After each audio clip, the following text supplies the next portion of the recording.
full slots for everyone today, but if anyone wants to send in any games for tomorrow, feel free to send those in.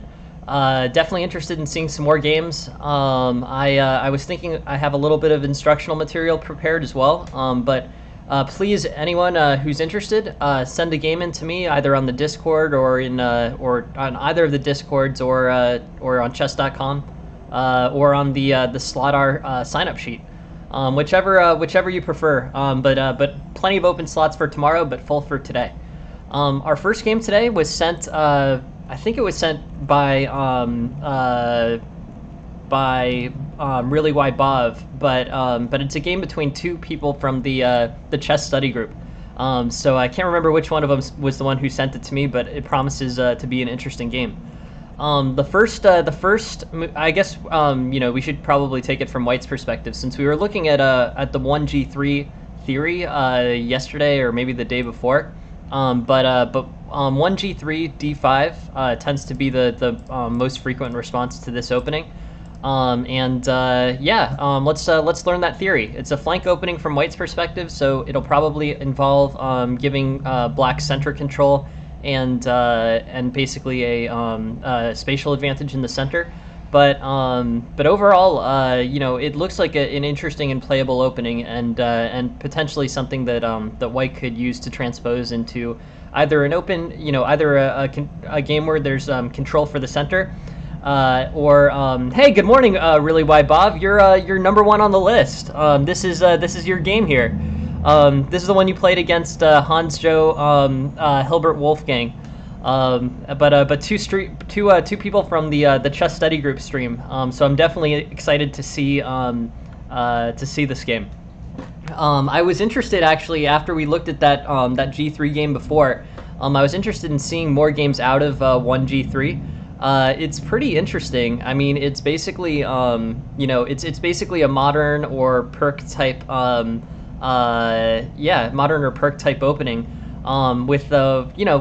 it'll probably generally take Black out of theory, but it's an interesting idea because you're basically playing the modern, except it's the modern a move ahead, so you still have chances to control a center with an early like D4 here. Hey, good morning, Aphelion. Thanks for joining the stream. Thanks everyone for being here. But here, yeah. So basically, White has a choice here, which is an interesting choice. White can either play something like Bishop G2 or Knight to F3.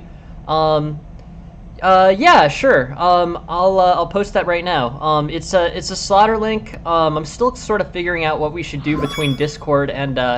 Thank you very much for the subscribe, El Gecko. I really appreciate it, and thank you very much for supporting the stream. Let me give you that link that Jen sent out, that slaughter link. Let's see.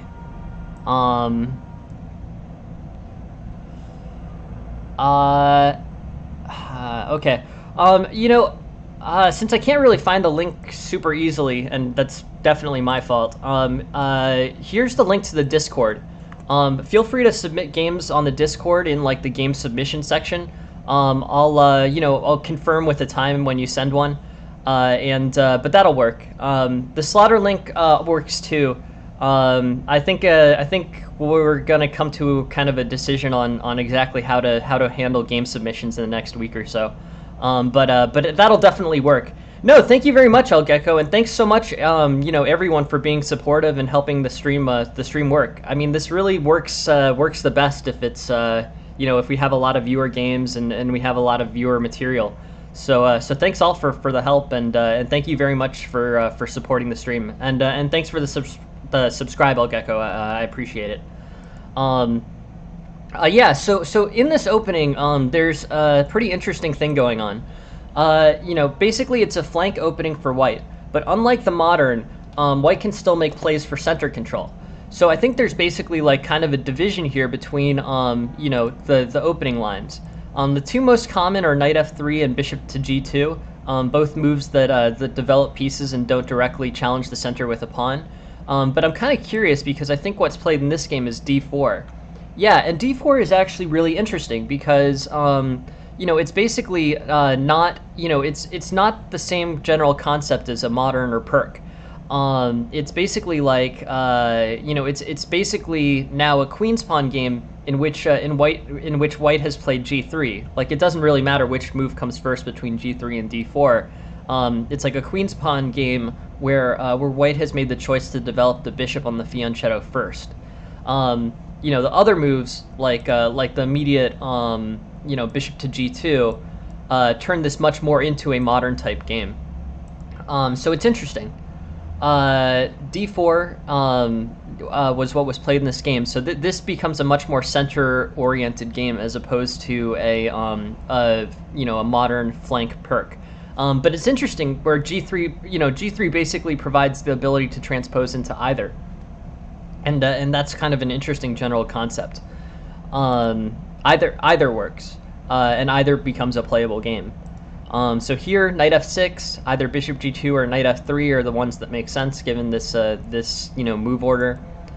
Bishop g2, c6, knight f3, and now you can barely tell that it was 1 g3 in this game.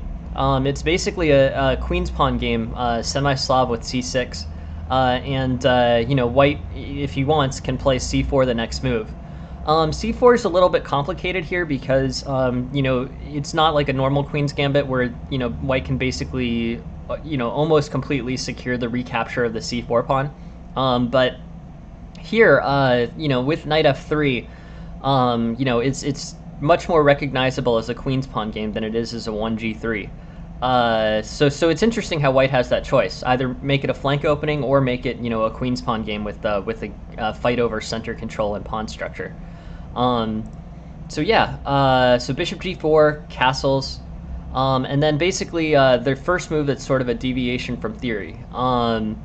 Here, this is still a very widely played position, probably gotten to more frequently out of 1 d4 than 1 g3. But this is like well-established queen's queen's pawn game theory. Still 1,200 games here. Hey, good morning, Jack Bellows. How are you? Hey, and thanks very much for the follow, Big Green. I appreciate it. Thank you. But yeah, so here, it's basically an interesting game where it's a queen's pawn game. White doesn't have the c4 push, but it's black's move here. So black has a few options. The most commonly played moves are knight b7 or e6. Black actually tries something which is interesting here, but I think has kind of a tactical shortcoming. So here, black plays queen d7, which I actually think is a fine idea. So queen to c8. I think either queen to c8 or queen to c8 might be the better way to support it. But I understand the idea that basically the queen's going to start an early attack on the white king side. This does look like some potential vulnerability here. Might not be immediate. It might be like begin with h5. But it's sort of a mirror of what you generally see out of white in the queen's pawn game. So bishop h3 I think is bishop h3 I think is probably the the idea behind queen d7, but this does run into a quick knight e5. I don't know if that's what was played, but yeah. So after knight e5, white can take this bishop and have a pretty good position. He's got the bishop pair. This is a piece attacking the king side, but it's a little bit disorganized. So I think allowing knight e5 there probably isn't the best idea for white. I think instead, isn't the best idea for black. I think that trade plays out well for white. So forking the queen and bishop here after queen d7 may not be the way that black wants to go. So I think queen c8 maybe. If the goal is to play h3, that could potentially work. Knight e5 can be met with bishop h3. Hey, and thank you very much for the follow, not GM. Thanks a lot for that, and yeah, thank you for joining the stream. So queen c8, I think is probably the best way to is probably the best way to execute the bishop h3 attack over queen d7. Otherwise, the what's in the opening book. I mean, that idea I think is novel and cool, and it's an interesting idea for Black to try. But I think knight BD7, which is the most popular book move, is probably objectively the best. But I like Queen C8. It's just Queen C8 helps this idea be executed a little better. But overall, I understand it. So Queen D7 ultimately ends up potentially trading the knight for the bishop. No, unfortunately, Tarasha, thank you for joining the stream. But the next available slots are for tomorrow during the 10 a.m. stream. I'm actually stoked that there's so much interest. But if you send a game, I'll get it in for the 10 a.m. stream tomorrow. But full for this morning and tonight, which is awesome. Really nice of everybody to help give plenty of material. Just send the link to Rosh, and I'll put it on for tomorrow at during the 10 a.m. stream. So here, knight g5, white chooses not to trade bishops here, or to trade the knight for the bishop here. I think white probably should trade the knight for the bishop. I think it's a better minor piece, and the value of the bishop pair is definitely something. So overall, knight takes g4, knight takes g4, e4, and here basically white gets a good discovery. I think knight gf6 is the best. I don't think that this knight needs to be sacrificed at this point. But it is. So here we can play through this. Overall, this position gets interesting. So I'll slow it down again. But Queen d1, g5, bishop e3, bishop queen c7, and overall, it's white definitely has a lead because black has sacrificed a piece, but now black is actually exerting some force on the king side. It's probably his best option as being down a piece, I think probably here either queen b1 or queen e2.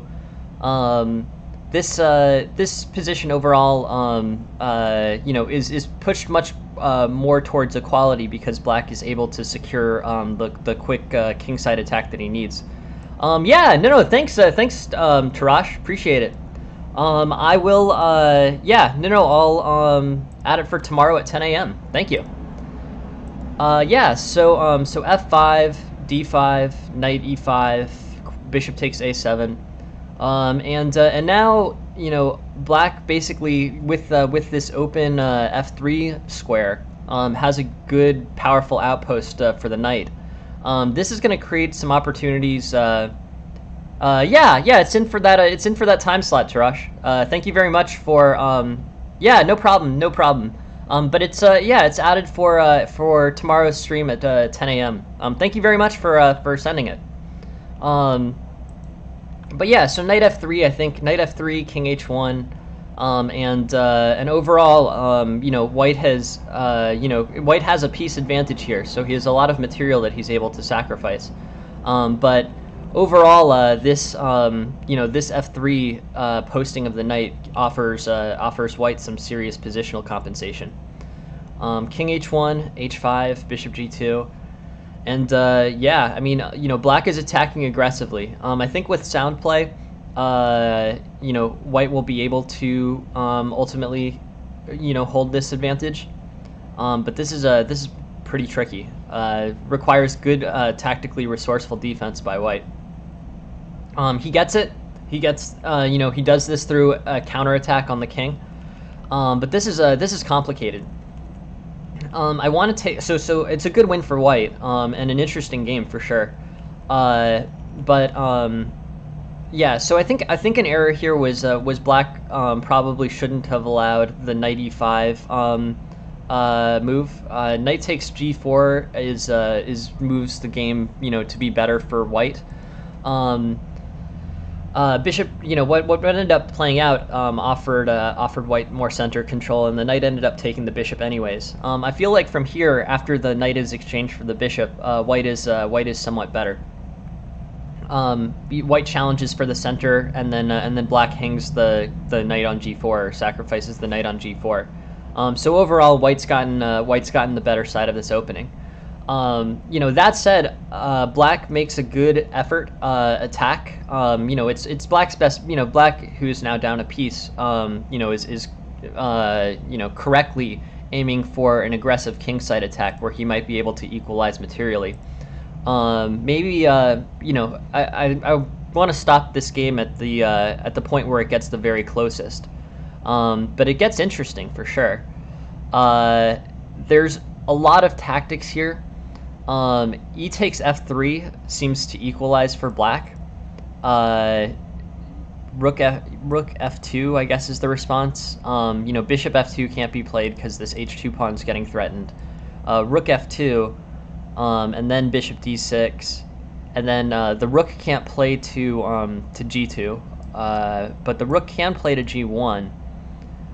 Here, I guess what you do is you set up queen to h4, and then maybe rook up, rook to h8. But yeah, this is evaluated as equal, which is interesting.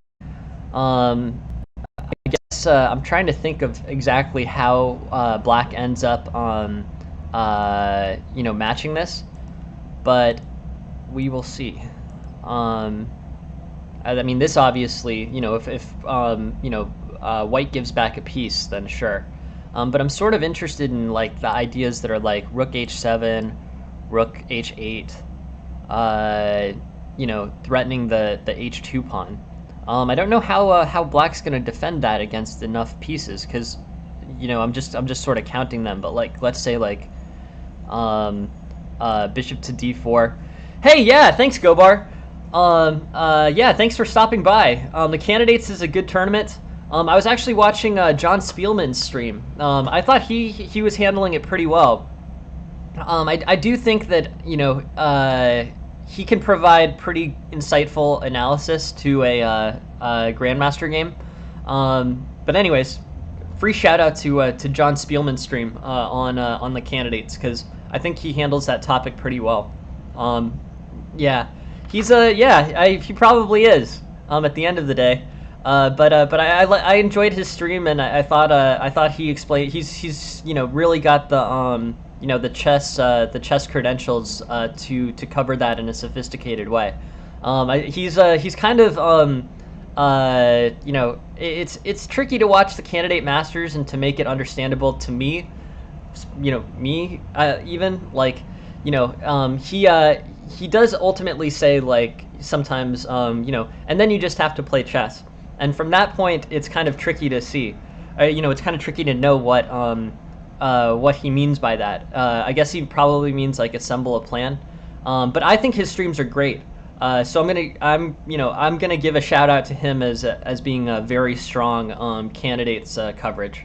Don't know too much else about him, but his stream I thought was well done. And if people are interested in watching watching a chess watching a real chess grandmaster annotate the games, it's tough with a guy like that because he plays at such a high level. His challenge is making it understandable to an audience, and I think he does it pretty well.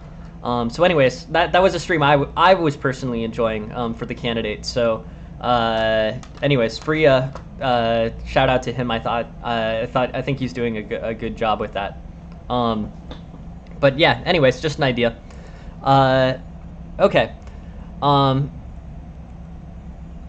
So here, yeah, this pressure on h2 is pretty. I think black's gonna have pretty good chances out of this.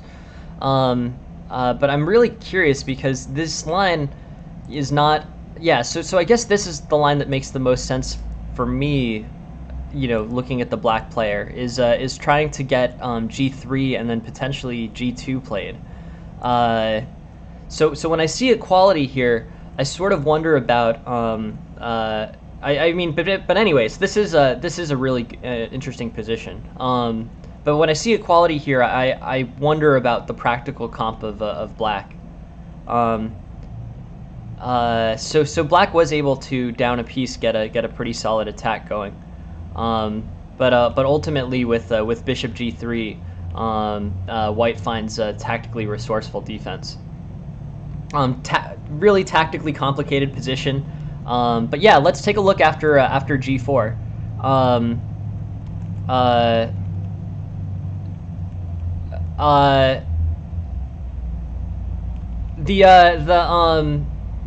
I was sending a shout out to John Spielman.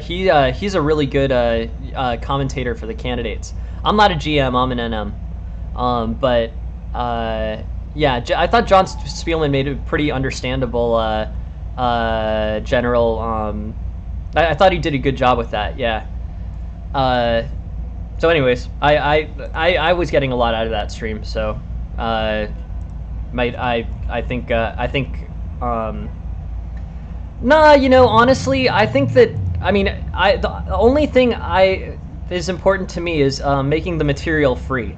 I really think chess lessons should be free. That's sort of the key part of this. You know, I don't, you know, I think that chess lessons should be free. So, you know, I don't know the paywalls or, you know, what it takes to make a Chessable course. But I have absolutely no interest in doing anything where I'm receiving any kind of compensation.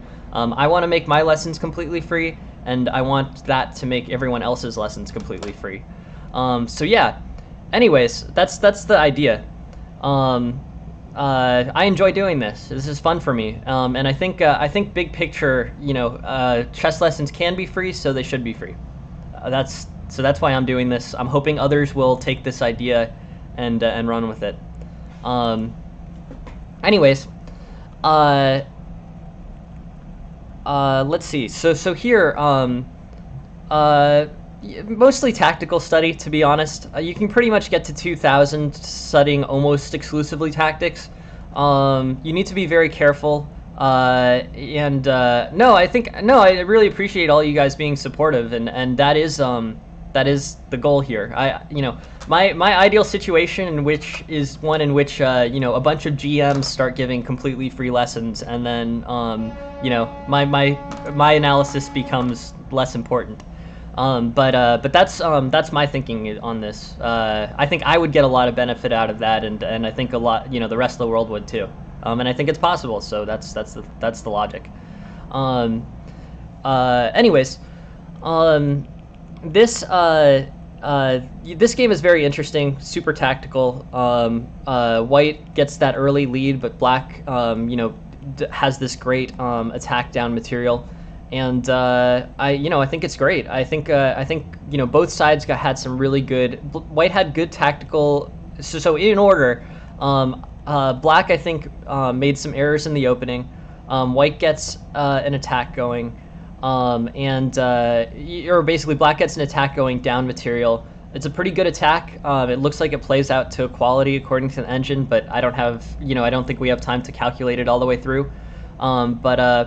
No, sorry, Darkslide. Next slot is available during this stream tomorrow morning. But if you send the link now, I will review it at 10 a.m. Eastern tomorrow. So yeah, no, thanks for that. Yeah, no, please send your game though, Darkslide. I'm super happy to yeah, super happy to look at it. But yeah, anyways, this is yeah, basically what happens is white gets up material through good execution, and then black comes up with a really good attack and a lot of tactical complexity that it would take a while to go through. And then white deflects the attack and wins with a good attack on the king. In terms of improvements here, I think black's queen c8 is stronger than queen to d7. It maintains the same idea, which is this bishop to h3. Yeah, thanks, Bronx Knight. The stream, I'll link the Discord. But if you post games here, I'll get him. I'll get him on as soon as the time is available. But yeah, so Queen C8, I think beats Queen D7 here, and overall, I think yeah. I mean, I'm thinking of if there's a way for White to navigate out of this, out of this difficulty. Maybe Bishop G2 here. Potentially threatening to take on F3. A big part of this attack was the strength of this outposted knight on F3, and maybe if it was removed or proactively blocked, this threat would become less of a problem. Engine pointing towards B6, winning the bishop and getting White's material back. I guess I would say bishop takes A2 is probably not optimal. The engine's suggesting queen H5, maybe bishop G2 could be playable, but one of the issues with bishop takes A7 is that the B6 basically equalizes. One of White's basically White's key advantage here is that he's up material, and if he can, and basically if he can hold this all together, this this basically will equalize materially for White. What about queen d4 after b6? I guess I would say, I mean, there's knight f3 is the tactical response.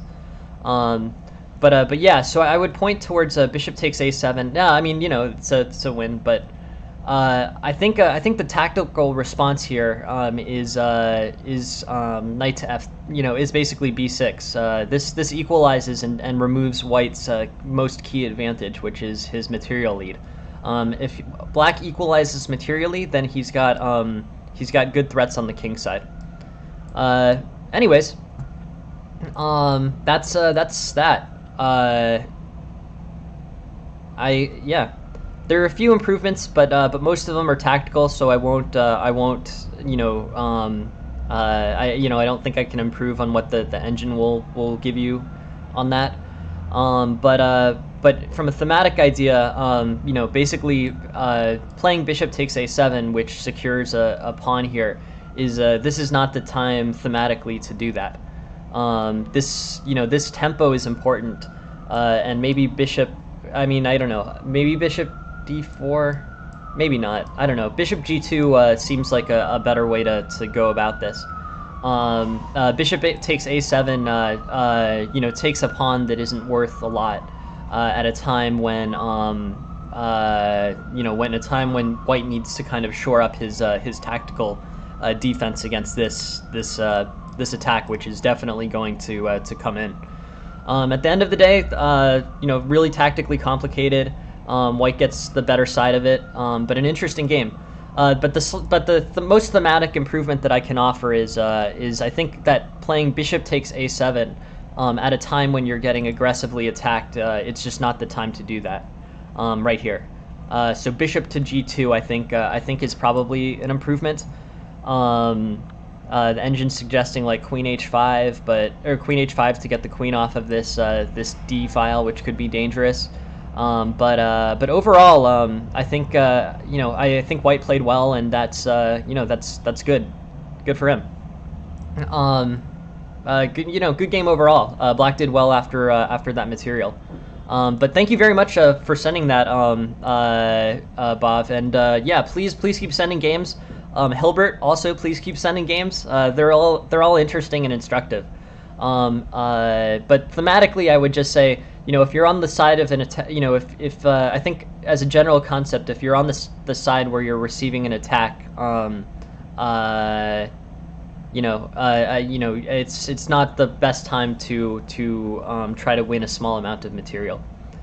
But interesting game. Thank you for sending that. Let's look at the next one. This one's sent by Chessbra fan. I've played him a few games, but I will send this, I will post this one right now. It's on chess.com, and here we go. Chessbra fan is playing Black here. I haven't seen the game. It looks like a pretty quick win. So we can take a look.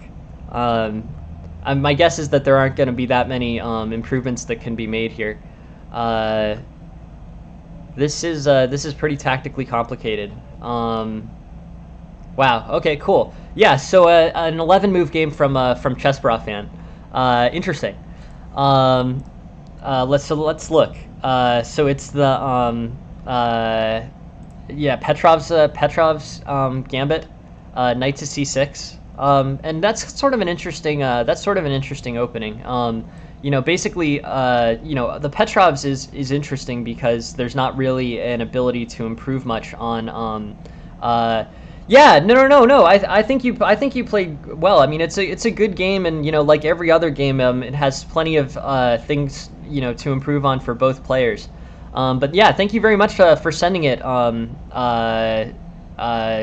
and I appreciate you participating in the stream.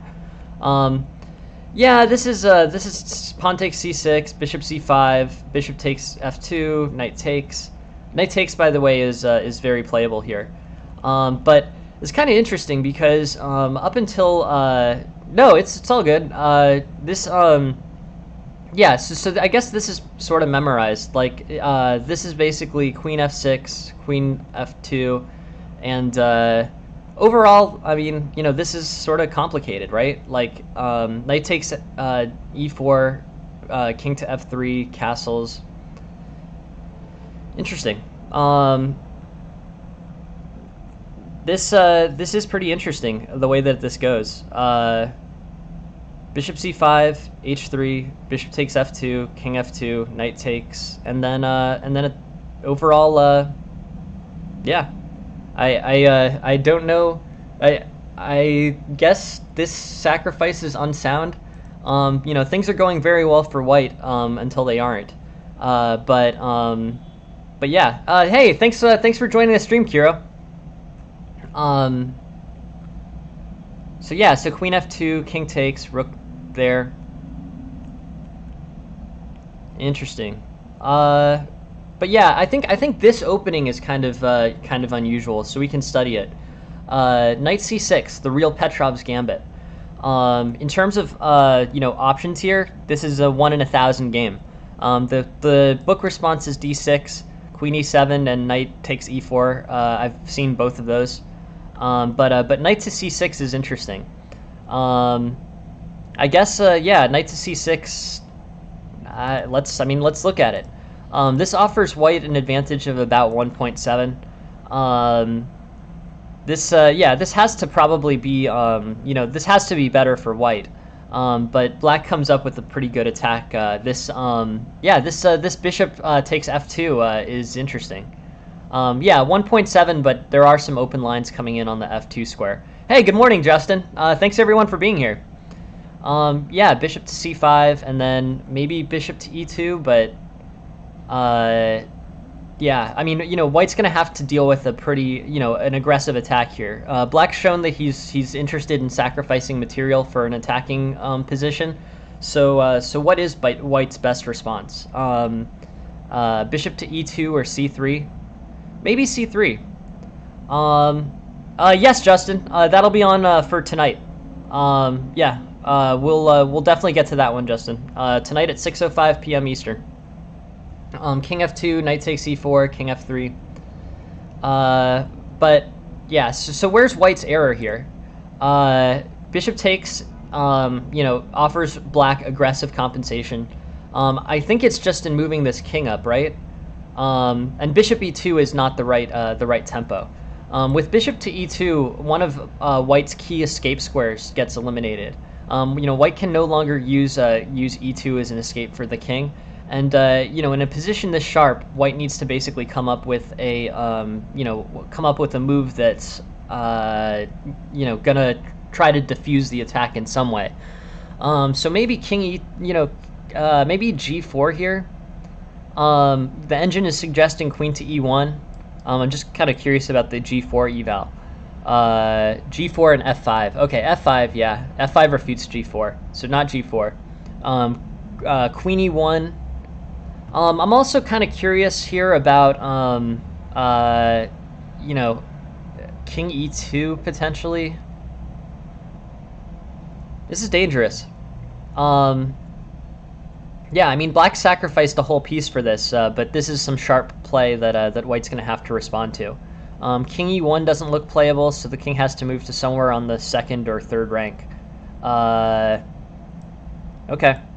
So king f3, castles, queen e1, queen f6, bishop f4. Yeah, this is rough and difficult for white to play against. This piece sack is dangerous. I wonder if there's ways that white could have sidestepped this, because I'm sort of like, you know, here, maybe there was a better alternative that allowed black less attacking chances. So white plays d3. f3 is given as the number 2 possibility. How about like queen, you know, I almost want to play like queen e2 or knight c3. You know, white has a lot of material to work with to avoid these sharp lines. You know, when you play these super sharp lines, you end up in a situation where, yeah. So all right. So I'm interested in seeing that, Tarash. This is a game between Chessbra fan and this is a game that Chessbra fan sent in. Knight c3, bishop c5, h3 refutes this gambit. Okay, cool. I'm interested. I don't know it, to be honest. It's a pretty aggressive gambit. White's showing 1.5, but yeah, it is definitely an aggressive gambit. f3 is kind of interesting, but yeah, let's look. Knight c3, okay. Bishop c5, h3. Queen d4, and queen f3. Okay. Cool. Yeah, no, that looks pretty refuting, chess fan. Hey, thank you very much for the follow, Johnny. Thank you. Yeah, I like that actually. You know, that's as good. You know, I don't know this opening. So if you know the theory for it, this is you know, I'm happy to defer to your judgment. That looks pretty refuting. So let's look at this opening that Tarash is recommending, because I think that's pretty yeah, that's pretty interesting. So knight c3, and then what are black's possibilities here? Bishop c5 looks like the only one that's in the opening book. I don't know if there's any alternatives. And h3. Yeah, no, not knight c3. It looks good to me. Bishop takes f2. Oh, wait. Sure, yeah. No, I'm interested. Because, you know, otherwise I'm just going to be kind of going through these games. Pawn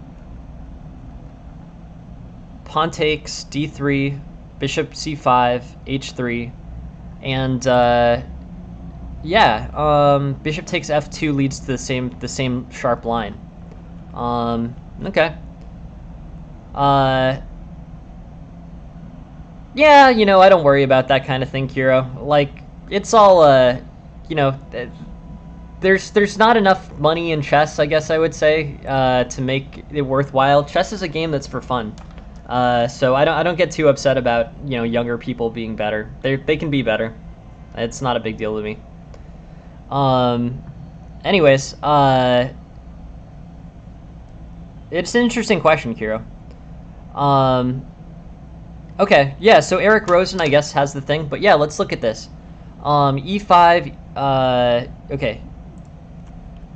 I don't know this line, so I'm super happy to defer it.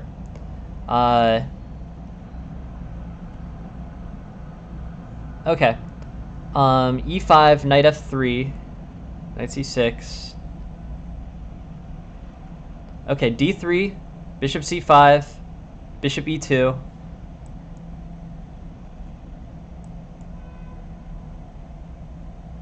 H4, bishop e2, h5, c3.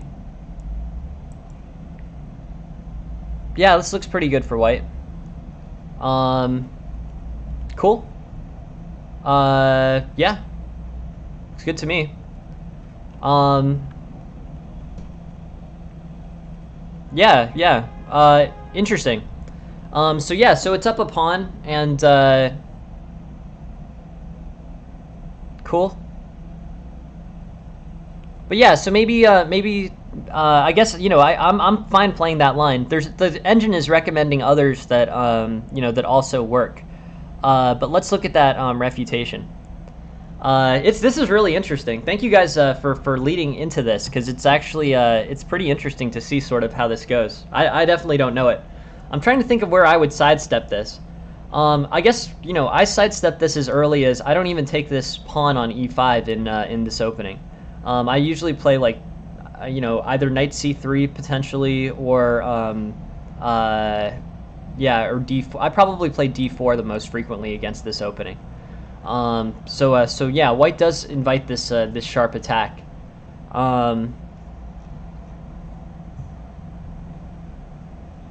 Okay, cool. Anyways, this obviously doesn't work for black. So let's first take a look at this game again. This is the way that black wins this game. King plays to f3, castles, and then bishop e2 being a key positional error. On queen e1, I think white is okay, but he's still very much in the midst of this super sharp opening. So that's interesting. Here, king to f3, and then queen f6, and rook to e8. Interesting. If Eric Rosen has a good video on how to refute this, yeah, I'm in favor of that. Otherwise here, bishop c5, and then I don't know. I mean, it sort of feels like you could shut this position down pretty quickly with bishop e3 too, doesn't it? What's wrong with bishop e3? Bishop takes, pawn takes.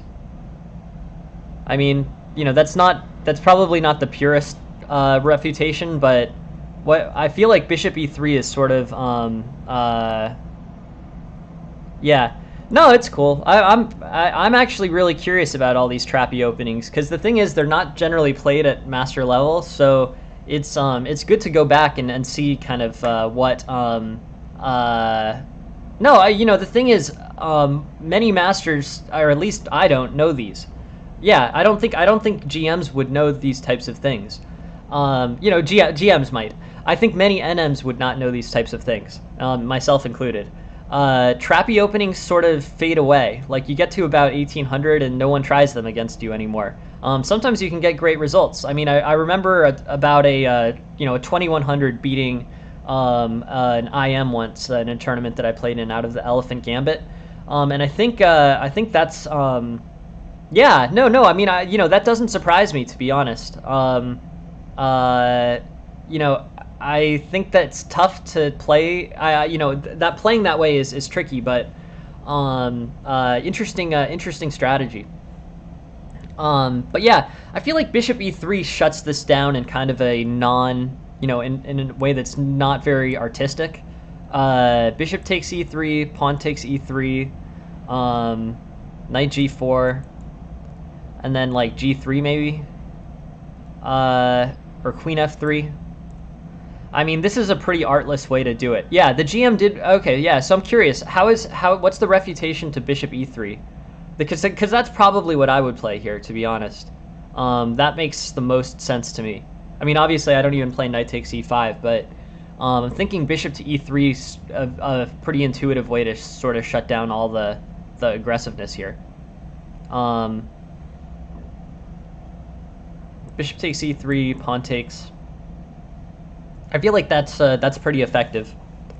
I'm not sure if I'd recommend that, but okay. So bishop to e3.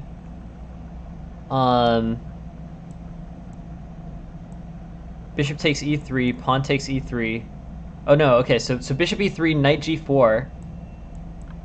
Okay, queen f3.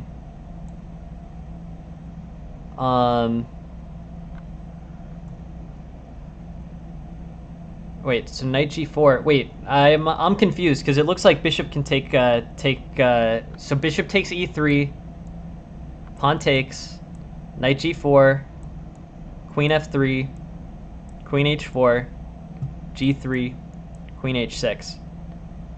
Yeah, I'm pretty unimpressed by this, to be honest. I think queen f4 sort of ends this, right? Yeah. Yeah, no. But I think, all right, so now queen f4, knight takes e3, I guess. Queen takes h6, pawn takes h6. Okay, all right, everyone, I think that's the refutation, or at least the refutation, the artless bishop e3 refutation. Bishop e3, bishop takes e3, pawn takes e3, knight g4, queen f3. Looks pretty solid. Queen h4, g3, queen h6, queen f4. Yeah, black doesn't have a ton of play after that. So bishop e3, I guess I would say. Interesting opening. It sounds like this guy Eric Rosen has done some good work on it. I think by all means learn it there. But that looks like a sufficiently good response to it. With this early bishop e3, I think that's what I would play here. There's probably an objectively better move, but that sort of shuts down a lot of the attack. Queen h6, queen f4. Yeah, so white's in pretty good shape here. I think that pawn is a problem. Basically, white has the full center, and if the queens trade off, I think white will win a queenless game pretty easy. I don't know it, chess fan. But how about feel free to send me in another game out of this like tomorrow. It's super interesting and I like seeing it. So thank you very much for sending it over. But this as a takeaway, this is a sufficiently refuting line for this. Bishop e3, bishop takes, knight there, queen f3, queen h4, g3, queen h6, queen f4. That's good enough. But yeah, thank you, chess fan. If you send a game, we'll definitely look at it. Thanks a lot for that. Cool. On to the next one. This one is from Aphelion.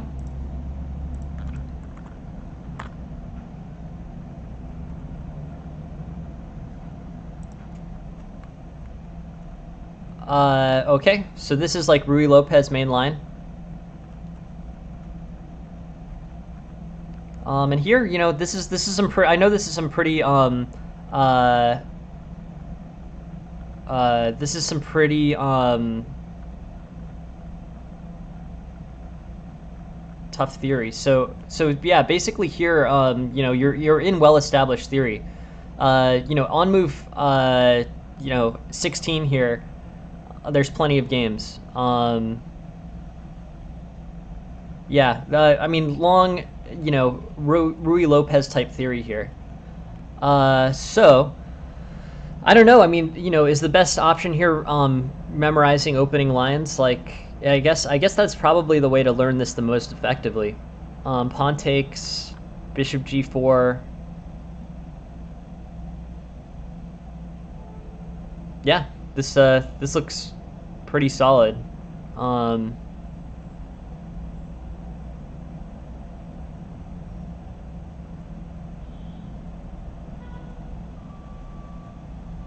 Yeah, interesting. Okay, cool. So in terms of this is the Marshall attack main line. Let's go through it. B5, bishop b3, castles, d5, knight takes, and yeah. I guess I'm sort of curious, like, where is it defined as the Marshall attack? It becomes the Marshall attack once d5 is played. So here a6, knight f6, mainline Rui Lopez, bishop on e7. And then bishop b5, bishop b3, castles, and we're in a closed Rui Lopez game. And then the defining move as the Marshall attack is after c3 and before white can play d4, d5. E takes d5, knight takes d5, knight takes e5, knight takes e5, rook takes e5. Marshall attack. Let's look at this position. So this is pretty simplified, but it's well-established theory. The book theory, which is still there, is c6. But I guess I'm sort of interested in looking at why the book theory is what it is. Um, Knight f6 maybe could be good. Uh, you know, um, what are the characteristics of this position? I don't think that the center is pretty much neutralized, although white can, get the center if he wants to play d4. The, this fianchetto opportunity for black, these bishops could become strong. Both sides have bishop pairs here. I think, yeah, after bishop to f6, the rook will be ejected. So like bishop to b7 or c6 before bishop to f6. And I think black's in pretty good shape here. I don't know. Let's look at the eval. I bet I would guess it's slightly better for black, but okay, so it's about equal, slightly better for white.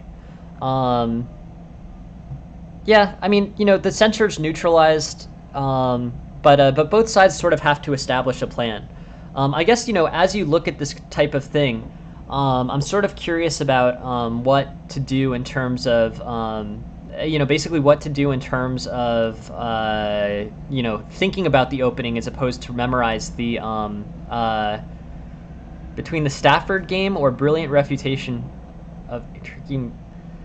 That's a difficult question.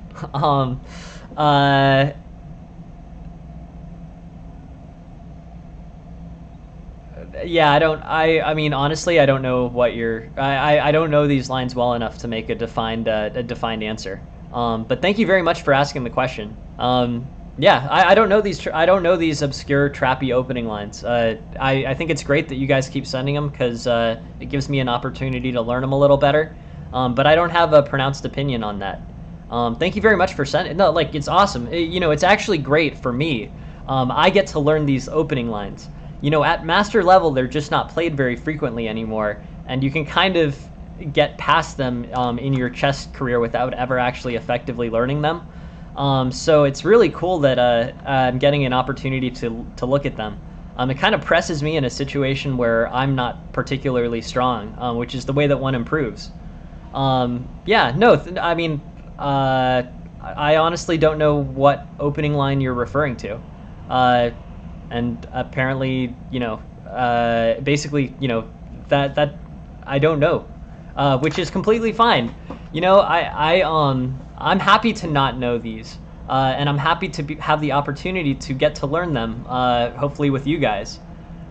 So yeah, thank you. Please keep sending these super trappy lines. I learn a lot from them, really. So it's cool. Thanks very much for that, Chess Fan. But I can't give you no, we're still going on these. There's a good number of games left. But these trappy opening lines, it's interesting. This is a great opportunity for me to learn them. So please keep sending them. Anyways, thanks for that. Yeah, here we have a very booked up Rui Lopez line.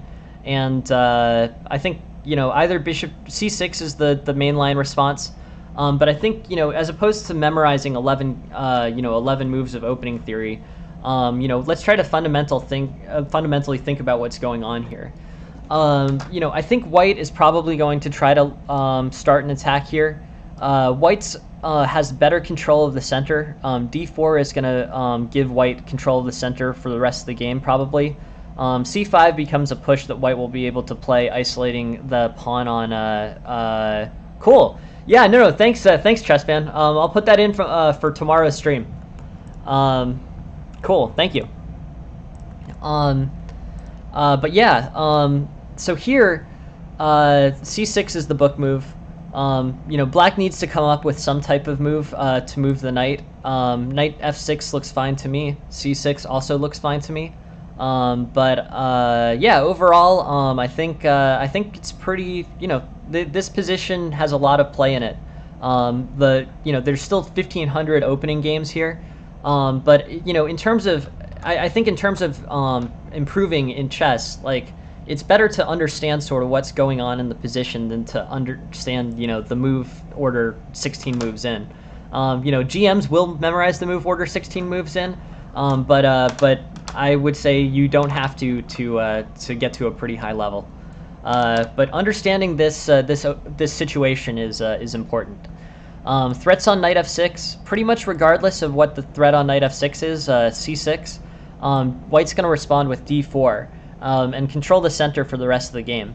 I don't know if that makes c5 a priority to challenge the center. I'm guessing black instead probably wants to start an attack. White also wants to start an attack. And if c6 is played as opposed to bishop, as opposed to like bishop b7 here, the attack, the correct diagonal for the bishop is going to be the c8 to h3 diagonal, as opposed to the b7 to h1 diagonal. So I think ultimately this comes to a still in book situation. But one in which black is attacking with strong bishops and appears to be down in the center and down one pawn materially, or two pawns materially, if I'm counting right. So this is a pretty interesting way that this can play out. Black's bishops are better to the point. Black's bishops and black's development, white's development with all these bishops on the or with all these pieces on the 8th rank. Is pretty, restricted. So the engine actually takes this to eval to a completely even position. We're still in book too, by the way, or we've just exited it. But this is super interesting. Maybe rook d6. I guess rook h6 isn't quite playable. I'm wondering if black can continue on with this attack by bringing the rook on the d file into the play here. F4, bishop f3, and queen f1 seems to be. I think again we're still in book, but yeah, this position plays out in a pretty well established place. I haven't played Puzzle Rush in a while. I prefer Puzzle Battle, and then, but Puzzle Rush, I have to think, at least in the past it was low 40s, I think. I think low 40s. I don't know. But it's been a long time since I've actually done Puzzle Rush. I like Puzzle Battle for tactics training at this point. Let's look at that, Aphelion. I'm pretty curious. Bishop b3, castles, c3, d5, no, I mean, it's up to you. But I prefer Puzzle Battle. I think it makes it more fun to be playing against somebody. It keeps me more focused on every individual game. d4, bishop d6, rook e1, queen h4. Yeah, so black gets this early attack on the king side as opposed to white's better center. We can transpose it from like move 10 here, bishop to b7 maybe, but yeah, it's really up to the player. If you're seeing this in a live game against someone who isn't a grandmaster, it's way more important to understand the fundamentals of the position as opposed to this theory, which, as well established as it is. Bishop b7, I would be tempted to play. I understand that's not the theory main line. But basically, white has constricted development, black has relatively good development and attacking chances on the king side, and white has the center. And the way that the one can maximize on that is by trying to, play more quickly towards the objective goal of attacking on the king side as black. Rook e8, rook e1, and overall, this turns into an interesting game. Black's attacking on the queen side, and that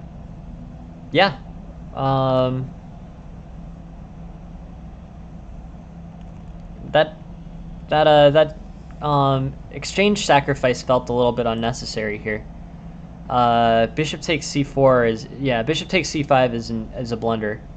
I think just king f7, king e6, king d4 is a pretty straightforward way to get this moving forward.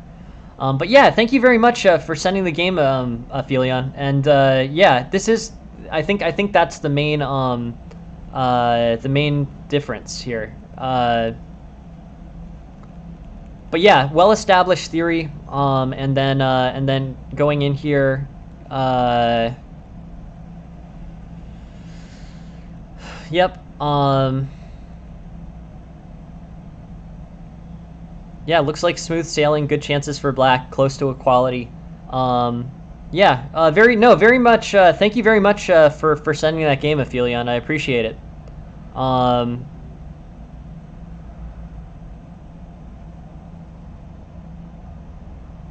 I mean, I'm sure you could do it in less than that.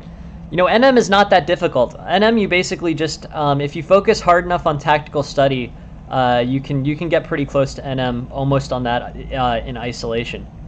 Yeah, no, I think that, yeah, it's a good game. But this, yeah, smooth sailing for black. You know, a heavily booked line playing roughly to equality. And then it looks like bishop takes c5 is just a focus error. Hey, you can join me on here now. Are you asking? Oh, how long did it take me? I guess I would say probably about 7 or 8 years of tournament play. I started like playing tournaments very casually early, but in terms of getting from like 900 to 2200, that probably took about 7 or so years, 7, 8 years, from when I was about 12 to when I was about 20, 12 or 13 to about 20. I started too late, so you know, I never really took chess seriously enough to have much of a chance of becoming a grandmaster. So you know, my hope is really just to make this instruction more more available. Yeah, I think you know, with that strategy, number one, I think you can probably get to almost you know, master level. I don't know. It depends on how seriously they take it and how efficiently they're studying. If you do nothing but tactics, probably like 4 or 5 years. But yeah, it's a good question. I think of 4 or 5 years potentially. But lots and lots of tactical study. It probably depends more on hours allocated to it than it does, you know, hours allocated than it does number of years you've been doing it. But thank you very much for sending that game, Aphelion. You played right, and I think really pretty much correct until bishop takes c5, and that's just a tactical error. If you end up you know. No, thank you very much for sending it in, and yeah, thank you always very much for contributing to the stream. You played well. This is just a tactical error, and I think with sufficient tactical study, like puzzle rush, puzzle battle, chess tempo, yeah, I agree with Chess Fan on that one. You know, it's been you know, I've been playing for about 10 years or more. Geez, I guess I've been playing for you know, 18 years. But it's been fun 100% of the way, and that's why I've stuck with it, and you know, that's why I've never taken it seriously as an occupation. Anyways, this is a good game by Aphelion, and thank you very much for sending it in. Yeah, no, I think that's totally it, Aphelion. I think if you do that, you will absolutely improve. You know, it may take a while, like probably 3 months, to really, you know, notice an over-the-board difference. But it's just that if you just stick with the tactics training, you're going to be in good shape, Aphelion. I promise. You know, you will notice an improvement over the board, and you know, and even in online blitz too. So here's yeah. So let's look. This is Big Green's game. And let's look. This is a Queen's Gambit declined with an early g3. I'm sure this is well established opening theory again. Knight f3, bishop f5, bishop g2, e6. Looks like Queen's Gambit declined. Bishop f4, interesting. Yeah. So bishop f4 is an interesting play. Um, you know, the dark squared bishop does need to get developed here. But I think in terms of priority, allocating to knight c3 first is probably the way that development would go. Bishop f4 doesn't really make too many direct threats. It prevents probably bishop to d6. Let's see if there's any theory here. But the main advantage of bishop to f4 is to try to deflect bishop to d6. If you don't deflect bishop to d6, then the value of getting bishop to d6 is the idea that if bishop to d6 is played, you would trade for it. But since that's not even really the best the best objective response, I think the priority of playing the priority of playing bishop f4 goes down. If bishop f4 is meant to prevent bishop to d6, but it tends to make more sense after like bn d7 or something like that. So I guess here I would lean more towards developing the knight or castling. But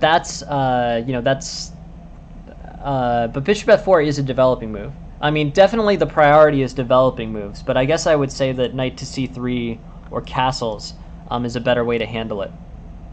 Knight to c3, and then the opening probably goes in a relatively, uncomplicated way. But yeah, this looks good.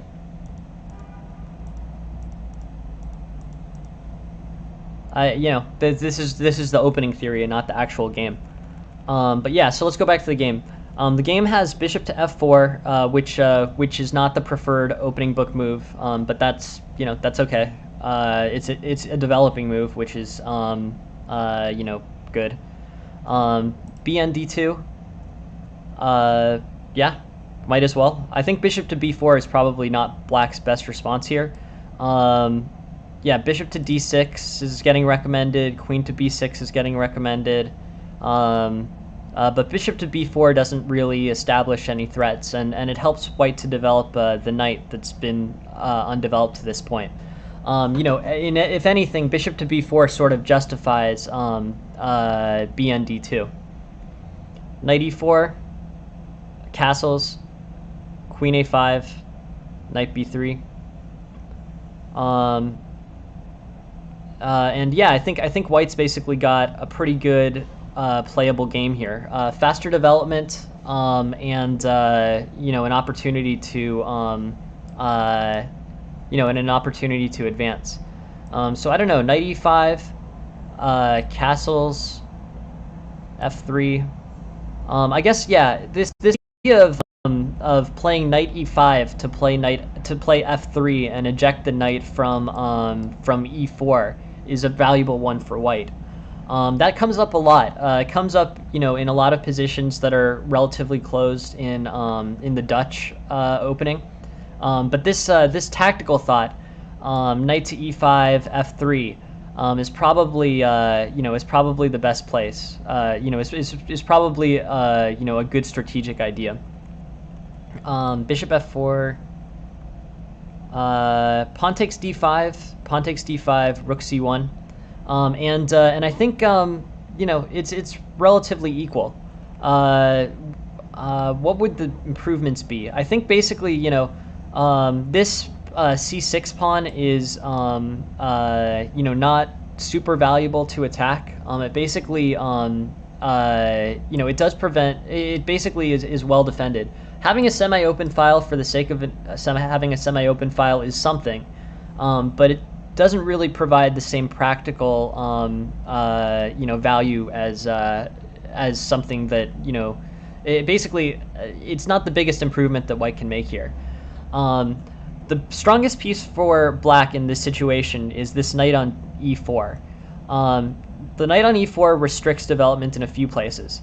It prevents basically bishop d2 from being playable to knock out this bishop on b4.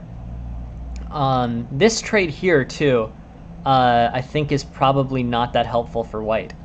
I'm looking at rook c1 maybe to retake on pawn takes c4, but in general, c takes d5, e takes d5, and I think you know, white's basically traded the c pawn, which is you know, exerting some center control, for the e6 pawn, which is not exerting you know, too much center control, basically just serving as a support point for this this pawn on d5. So here, I guess I would say, you know, probably rook to c1. I understand pawn takes c5 because the c4 pawn does probably require some defense. It's not so it's not getting defended here, and some action is necessary. But pawn takes d5 trades a good pawn for a not as good pawn. So that's not really the way to do it. You know, instead, playing rook c1 allows you to trade this you know, this c4 pawn for this d5 pawn, and that actually is a good trade. So you know, when evaluating the center play, which you know, which pawn are you you know, trading the c4 pawn for is the most important part in evaluating this position. Here, you're trading the c4 pawn for the e6 or the c6 pawn after black's recapture. Here, you know, if you plan for it to be traded by pawn takes c4, the you know, the improvement is either rook c1, pawn takes c4, or you know, a different piece. So like queen c1 would probably work and be you know, a good eval. But you know, but something does need to be done about the c4 pawn. But it should be traded for a pawn that is a favorable trade for you, as opposed to an unfavorable trade. So rook c1 ultimately results in pawn takes c4 getting traded for rook takes c4, and basically the pawns that trade are this c4 to d5. Knight e5 has pretty much the same effect. I don't know what the f6 response to it is. After f6, knight d3, and c4 remains untakeable because this knight is providing a larger threat on b4.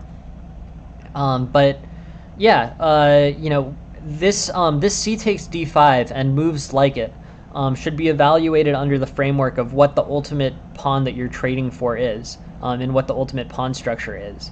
So rook c1, pawn takes c4, rook takes c4, and you've traded for a good pawn. The other way, you've traded for a less good pawn. So c takes d5 I think is a fixable error here. Knight d2, knight takes d2, e4, knight takes, and basically, you know, after this position, white goes from you know, having a pretty good healthy development and you know, a positional advantage to a much less clear sort of equal position. This is probably the biggest strategic mistake of this game, trading this c4 pawn for this e6 pawn. In terms of further play, by this point we're seeing equality. Queen, yeah. So this is a good tactic. Bishop g4 is a big error for black.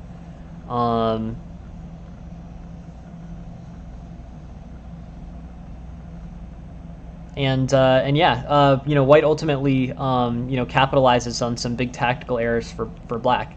So it's a good game, you know, a well-played game for white, for sure. But yeah, the only, you know, the instructional improvement that I can make is deciding when to trade pawns in the center. And you know, if you look at it as this c pawn being traded for this e6 pawn, it becomes a much clearer question to solve. Rook c1, rook takes c4 is a you know, it is basically you know, rook c1, pawn takes c4 this is a trade that's good for white. So when evaluating center pawn trades, that I think is a helpful way to think about it. C5 also very playable here. This in this case, there's no pawn trade, so that's a different way to play it. C4, creates restriction on the black position. Basically with C4 or C5, this black will try to undermine eventually with B6, but it's going to be a time-consuming process for black. Also, this C5 traps this bishop. On A3, this bishop is going to have to be traded for it's going to have to be played at A5, and then the knight's going to be able to take it if white wants that trade. It's probably a favorable trade for white. So yeah, otherwise I think a good game.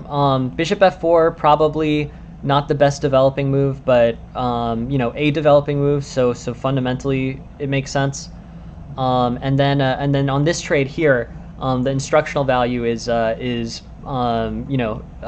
at which pawn you're actually trading for when making a pawn trade in the center in a queen's pawn game.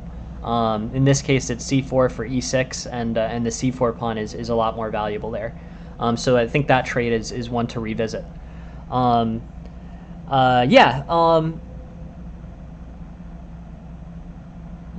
for sure. I think c5. Yeah, so sorry, I just missed the chat for a second. C5 I think is probably the best play. But you do need to do something with this c4 pawn. So you either should make a move where you are the one responding for the trade, or make the move where you are or make the c5 move, which has its own tactical characteristics, but ends up trading this knight on b3. For this bishop on a5 potentially. So yeah, no, thank you very much for sending the game, Big Green. I think that's probably the point where I can be helpful. Evaluate central pawn trades with the framework of what pawn you're actually trading for. Of course. Thank you very much for sending the game, Big Green, and I love the games that I'm getting from the chess study Discord. It's great. I'm super happy doing these analysis, and it's really helpful for everyone to be sending games in to be reviewed. So yeah, thank you very much, Big Green. I really appreciate it. Let's take a look at the next one. The next one is from Reddit, and this is a this is a PGN, I think. So I'm just gonna open up a new analysis board.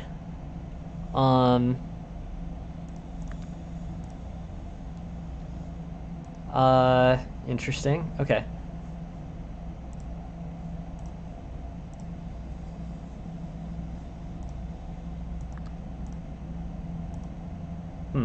Okay. 1 second. I just have to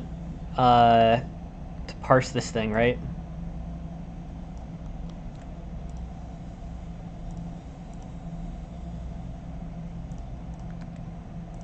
Okay, cool. So this is a game that got sent in from Reddit. Oh wait, did that not work?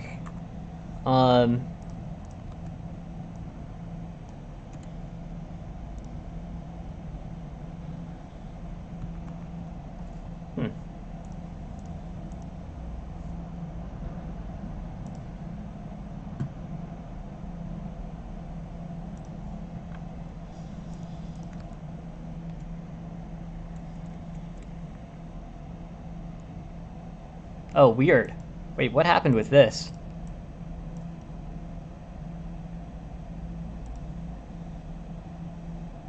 So someone sent me an incomplete game on Reddit, unfortunately.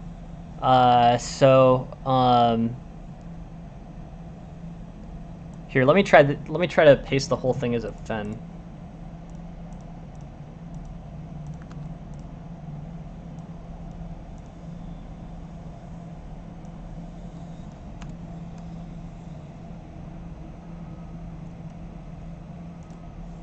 This is pretty interesting. Yeah, that's what I was thinking.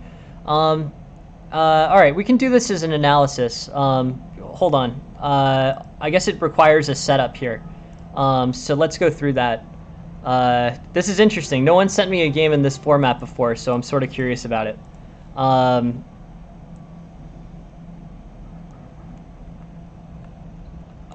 Cool. Yeah, no, for sure. But this is actually really interesting. Let's look at this.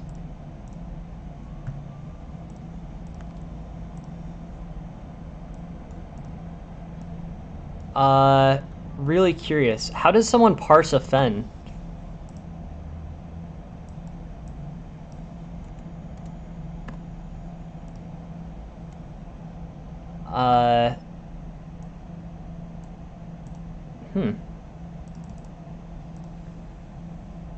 Wild. Okay.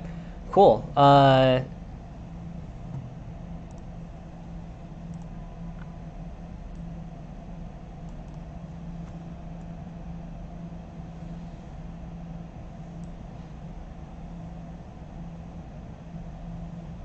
This is actually really interesting. Thank you guys for bearing with me on this. I'm actually,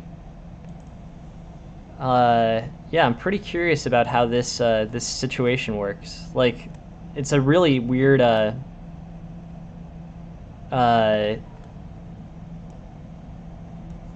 no. So this is actually really interesting. So it's fen. Yeah, I've never actually worked with this, so that's cool. As someone who does some work with computers, this is actually kind of a cool exercise for me.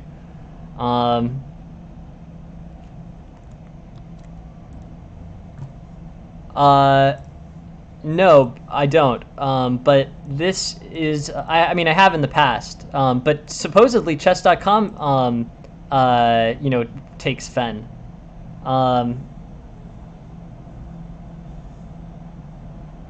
Paste the game fen. Oh, so that's interesting. So you're supposed to bring it into ChessBase and then you're supposed to export it as a different type of fen? Yeah, I might, I'm just gonna move on to the next one, to be honest. This, I don't want to slow us down here. But interesting. I'll figure out how that works, cause that's a new one for me. Yeah, no. That's pretty interesting actually. I mean, chess.com says it did. Maybe I'm just, you know, I was basically sent it. Here, I'll post exactly the string. I'll post the string because I can. Oh, it reaches the character limit. Oh, come on. I'll do it in two pieces. So this is the first. Okay, so that's the first part of the fen, and then the second part of the fen is this.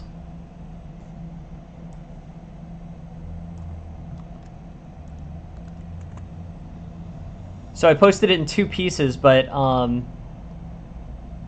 yeah, those are the two pieces of that fen, the pre-fen move and the post-fen move, and I don't know how to parse it. I mean, I assume without knowing how to do it, I assume how it works is you have like a pre-set up position, like I assume it's an end game, right? Or like a game that starts mid, you know, it starts in the middle of the game.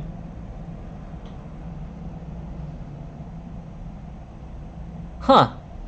Okay.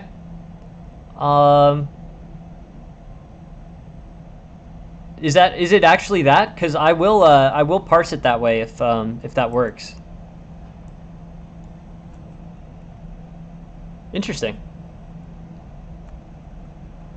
No, I don't think it's D4. I think CX is I think it's a game that's starting in the middle. Yeah, no, I don't think it's that. Anyways, I'm getting yeah, it was interesting. I'd really like to look at it because I appreciate the person for sending it in, but I don't think I can really do much there if it's not parsable. Okay. Anyways, the next game from Spotkins. Thank you very much for sending it in, Mikey, and yeah, no, I appreciate it.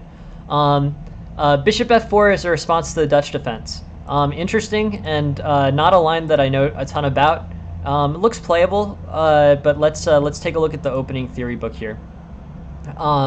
Here I always, basically I'm not really a d4 player, but g3 is the most popular move as white here.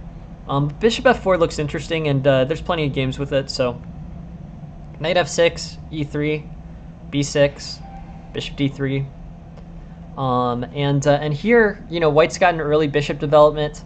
Potential opportunities, maybe bishop takes c7, threat at some point.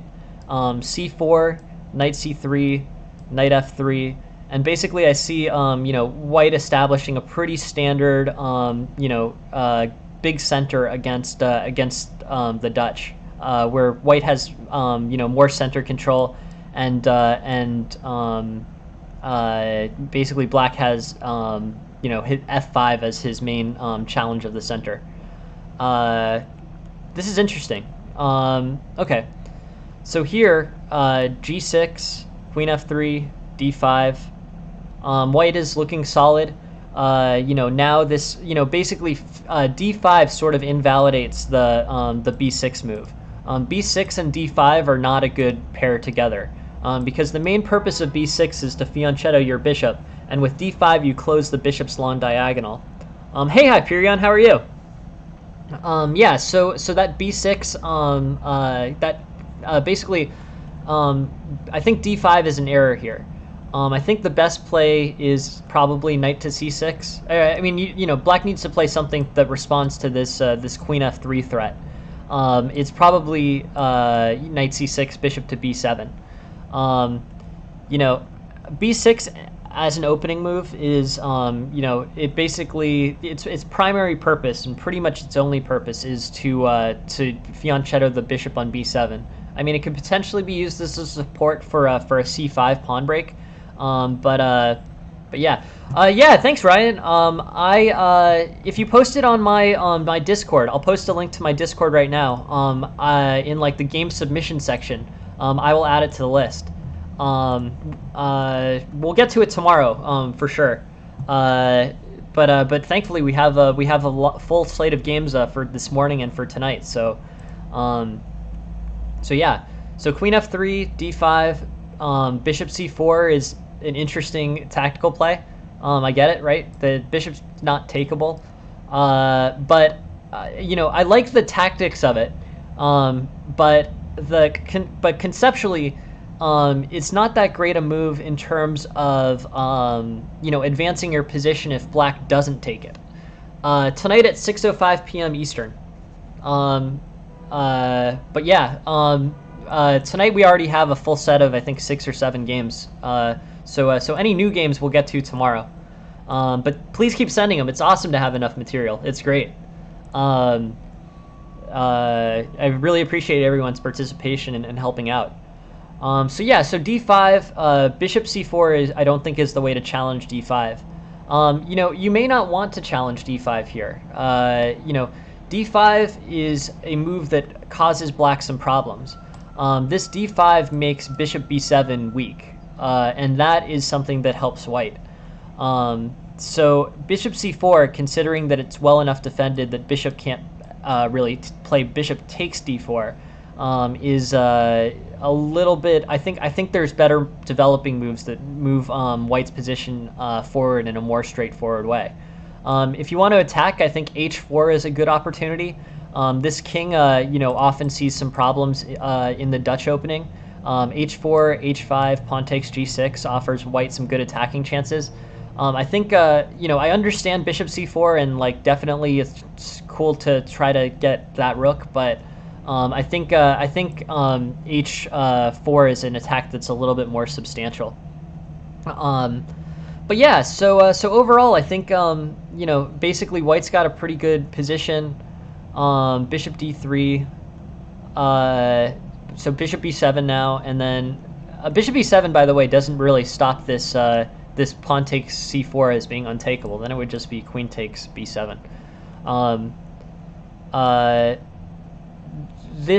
So this line for white is, I think white needs to do more developing here.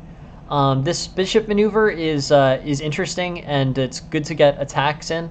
But I think basically the point of an attack is that you want to establish a lot of basically a lot of power behind your attack. You want to have all your pieces involved in an attack to make sure that it's basically well supported when you begin to advance it. These types of attacks are cool, and they will put pressure on your opponent, but they're relatively easy to deal with. The attacks that you're really going for in the big picture are ones where you have all of your pieces involved, and the opponent has to get all of his pieces involved, and you're a little bit faster in advancing all of your pieces against all of his pieces, or his pieces are displaced so he can't defend with his pieces efficiently.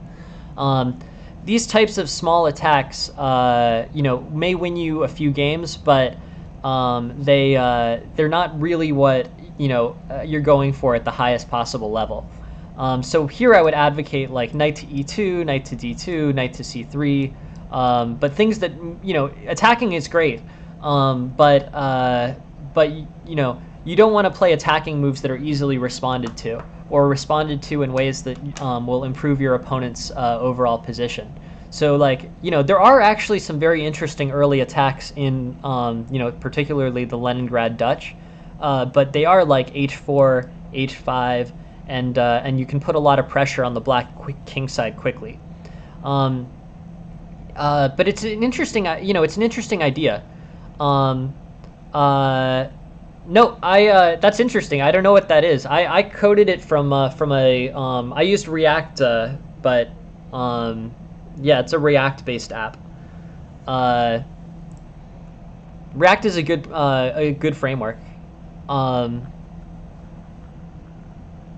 But yeah, so bishop takes f5, knight takes f4, pawn takes, queen takes, rook there.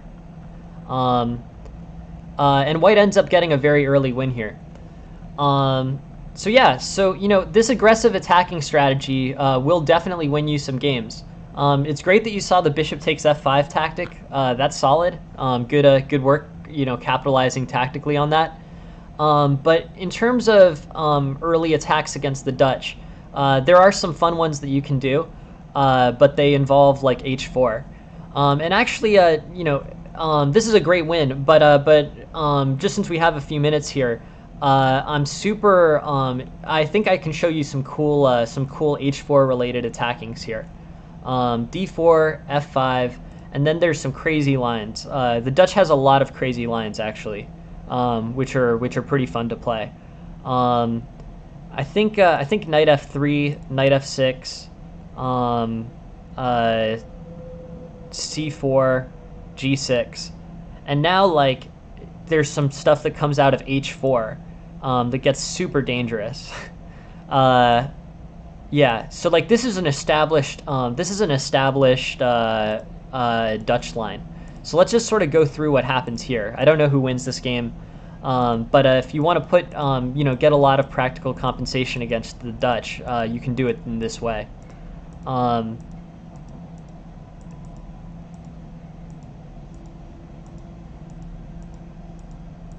Like bishop takes maybe, but yeah, anyways, d4, f5, g3, knight f6. I'm looking for more h4 games. There really are some here, so I want to make sure that I'm playing the transposition that generates the most of them. g3, g6, h4. Okay, so there's 32 master games that play out of this. So on this, d4, f5, g3, g6 as the first first two moves. Then white can respond with h4, knight f6, h5, knight takes, rook takes, pawn takes, e4. And this is a pretty fun attack to play for black. I think it could potentially win you some games aggressively at a class level. So e4, basically, white at the cost of that exchange is generating a mating attack already on move 6. So this is probably a pretty fun game to play. King f8, bishop h6, e6, knight c3, queen f6. And it sort of continues on. I don't know if this ends up being a win or how accurately black plays it. But with inaccurate play, white can really win this one. So anyways, that's probably how to play against the Leningrad Dutch. The G3, G3 won't always guarantee you the Leningrad Dutch or an early G6. Say instead knight f6, bishop g2, and then g6, and then h4. But h4, h4, and then knight takes h5, h4, h5, knight takes h5, rook takes h5 is a theme that if you like these super aggressive attacks, that could be a fun opening for you to play. This, it is a vulnerable structure for black. Black has to play accurately to prevent these types of things. But I would look at that theory because I think it may be a good style fit for you here, Mikey. I think this is a cool opening to play. I actually got it played against me by like a super GM at one point in an over the board game and got totally murdered. Like he went through the whole way with the rook takes h5 and everything. I should probably find that game because it's a pretty cool one. But yeah, h4, h5, knight takes h5, and rook takes h5. It was Verusian Akobian. I played him at like the Los Angeles Chess Club a long time ago, and he was one of the strongest players I've ever played over the board. But he was just playing some random like Saturday, Sunday tournament, and he just destroyed me. Like I was playing the Dutch at that point, and like the Leningrad Dutch at that point, and he destroyed me out of some rook takes h5 thing.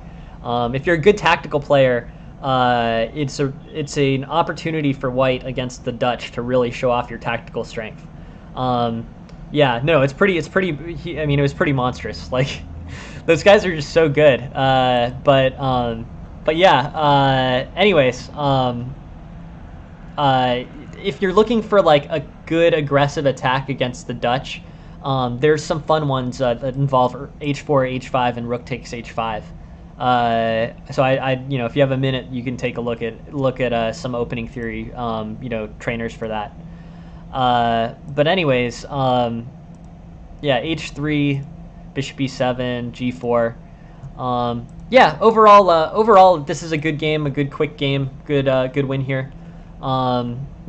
Basically, I think the bishop to c4 threat was a little bit superficial. I think just sort of getting more pieces involved in your ultimate attack is probably a better idea.